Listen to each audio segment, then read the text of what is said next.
I'm struggling with some of this High Republic stuff. So there are some interesting things. By far the most. So I'm about halfway, and Luke's like 3/4 of the way through this the Eye of Darkness, which is the most recent High Republic book. And for those of you guys who don't understand the gist of the High Republic, just a really quick synopsis. There were 5. This is the 6th book in the series that's for adults. There was a 3-book series set in the current timeline. It started with this catastrophe where this transport ship got ripped out of hyperspace and it literally broke into a million pieces and turned into these meteors that slammed into all these planets and caused all these problems, killed trillions of people. It was a huge catastrophe, right?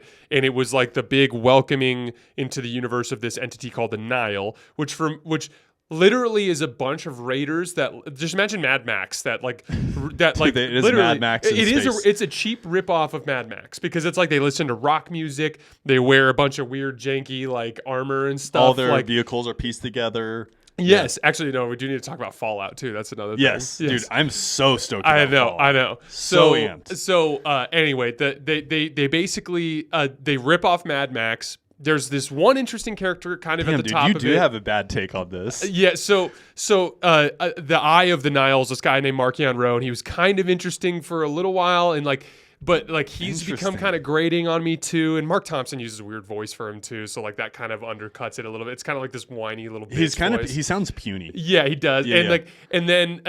Mark Thompson's amazing, so I'm not hating on Mark Thompson. Mark Thompson is the voice actor. He's done some great villains too. Great villains. He's the voice actor. Like we're fans of Mark. Yes, he did. Jixtus was perfect. Yes. Yiv the Benevolent was perfect. He's done some great ones. Thrawn. Yeah, Thrawn is epic. Grand Admiral Thrawn in the Heir to the Empire series was great too from Mark Thompson. But anyway, the one thing that's redeemable about it, because like basically what happens is like they break down how the Nile basically, for lack of a better term, fuck shit up for 3 books. Yeah.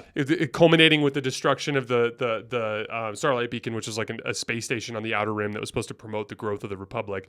And then they've entered into like this. How many years ago? 2,000? 1,000 years ago? Yeah, it's 1,000 years ago. No, it's 500 years ago. From Rey's storyline. No, from the Phantom Menace. Okay, yeah. So anyway, then they randomly flash back for Rey's 2 books. storyline, Jay. Yes. It's all about Rey. Yeah, it's all Rey. Yeah, because she survived. At the yes, end of the day. anyways. So yeah, she won at the end of the day.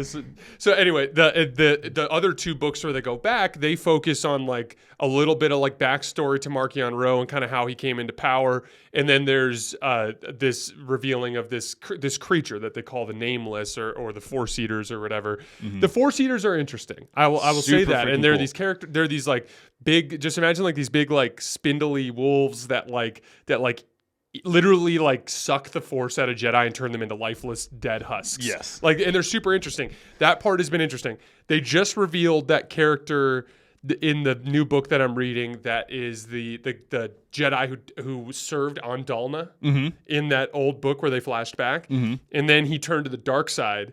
And like now he's working with the Jedi, even though he's a dark side Force user, because he's not a Sith. He just turned to the dark side and used the Force to elongate his life in an unnatural way. And now he's working with the Jedi, and Yoda specifically, to help try to solve the Nameless problem. They just brought him into the picture. And so like that is interesting. But like here's the problem. The actual setup of the galaxy right now is there's this thing called the Nihil Occlusion Zone, which essentially they have used a bunch of like scav droids and sensors, and because they have apparently the Nihil have way better hyperspace technology than the Republic, and that's their big advantage. Yeah, and it's unconventional. So they've effectively shut off half the galaxy from the rest of the galaxy, including a bunch of Republic worlds. And there's this whole thing, and they're conducting these raids and stuff. But like genuinely, I find the whole Nihil versus the Republic thing to be so profoundly uninteresting. Really, and to go to that from the Yuzan Vong, which is so incredibly interesting, to everything from the Grisk to the stuff in the Ahsoka TV series. Like I've just been incredibly uninterested in this so far. Is it because it's not believable?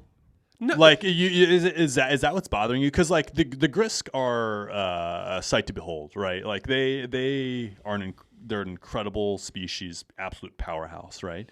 And same with like the Chiss, let's say.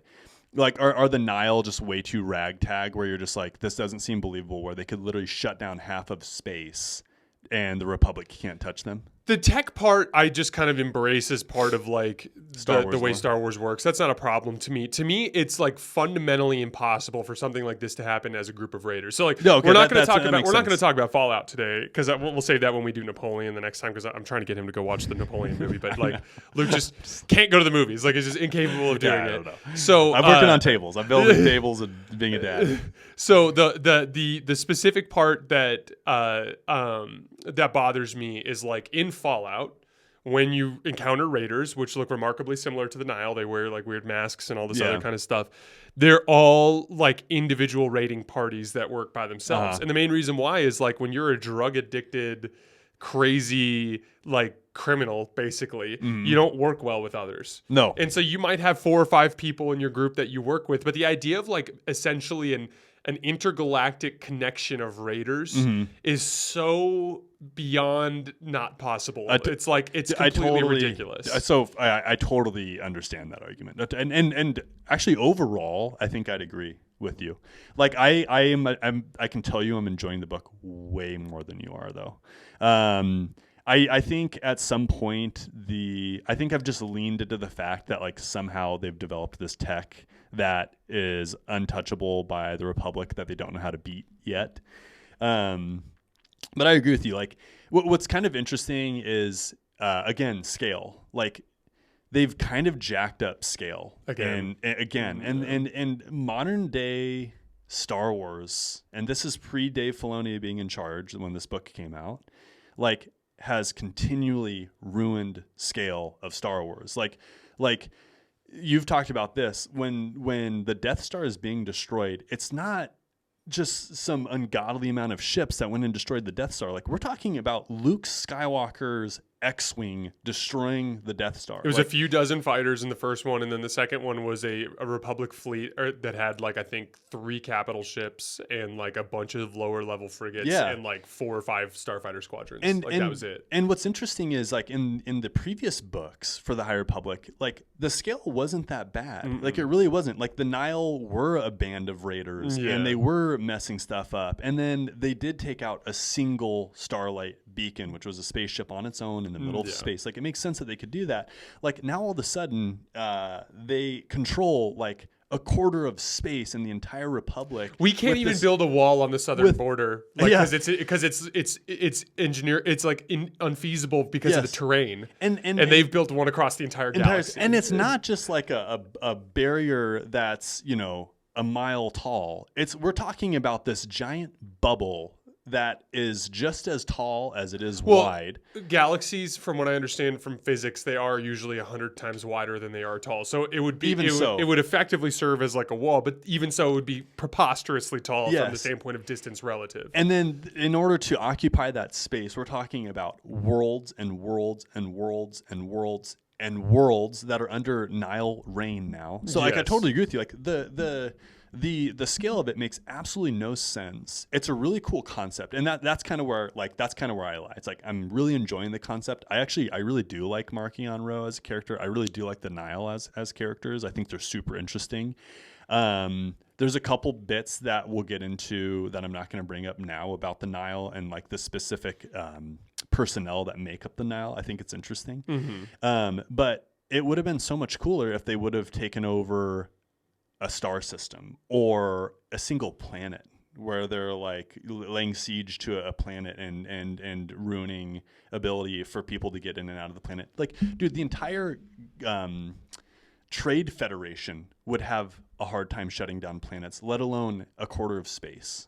And that's where, again, just like Disney needs to chill out with their scale. Like there was this conversation. Who's the senator who turned and is like, I can't remember what Kira Staros. Yeah, I think that's her name. So she's this character that like used to be affiliated with the New Republic, who's now basically helping Marchion Ro with management of the Nihil.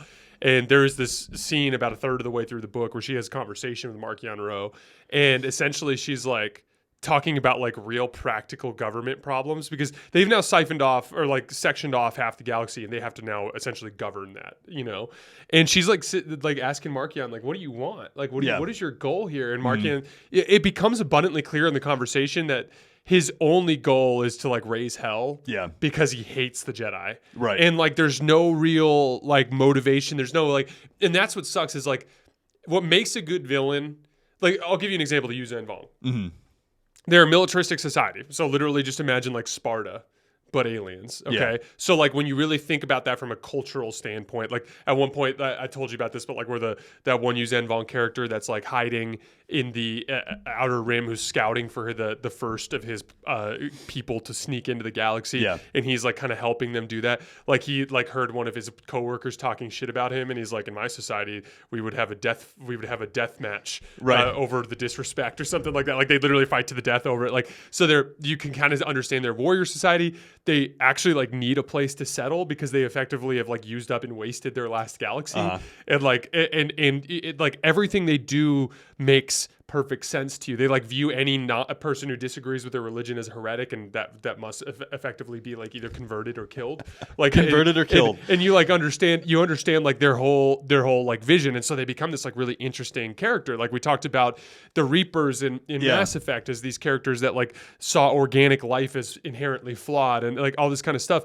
Like that it is a bunch of drug addicted raiders that literally just want to fuck shit up. Yeah. Like that's all it is. And then Marchion's like, "Why are we doing this, Marchion?" And Marchion's like, "I hate the Jedi. The Jedi suck." And it's Mark Thompson does this like super dramatic voice, and he's like, "It's because the Jedi." I know, dude. That's exactly it. And you're like, oh man, dude. Marchion has a personality disorder. He does. There's something going on. There's something going on there. Yeah. So like, all I'll say is like, I'm gonna, gonna finish them. Like I've turned on the accelerated listening because I'm just trying to like 1.25, man. But like I'm strong. I hope they turn this whole thing with the nameless creatures to be interesting because like you know what's gonna really suck too is what if this Acolyte show kind of centers around the Nihil? That's gonna suck too, dude. But the thing is, like the Nihil, they could have been done right, dude. It's the whole entire scale of everything. It's just like now when all of Naboo, which was a huge deal, was closed down. That seems so insignificant. Yeah. No, you're and it's just so freaking annoying, dude. Yeah, that was actually a good point. The battle, the conflict over Naboo was like this galaxy-spanning important conflict. It was such a huge deal, That's and it's so ridiculous. The scale is so ridiculous nowadays. But Dave's gonna fix everything. Dave, we trust. Dave, please make this make sense. Yes. All right, guys, that's all we have for today. As always, we sincerely appreciate you guys supporting the show. Don't forget to subscribe, and we will see you guys next time. Thanks a lot.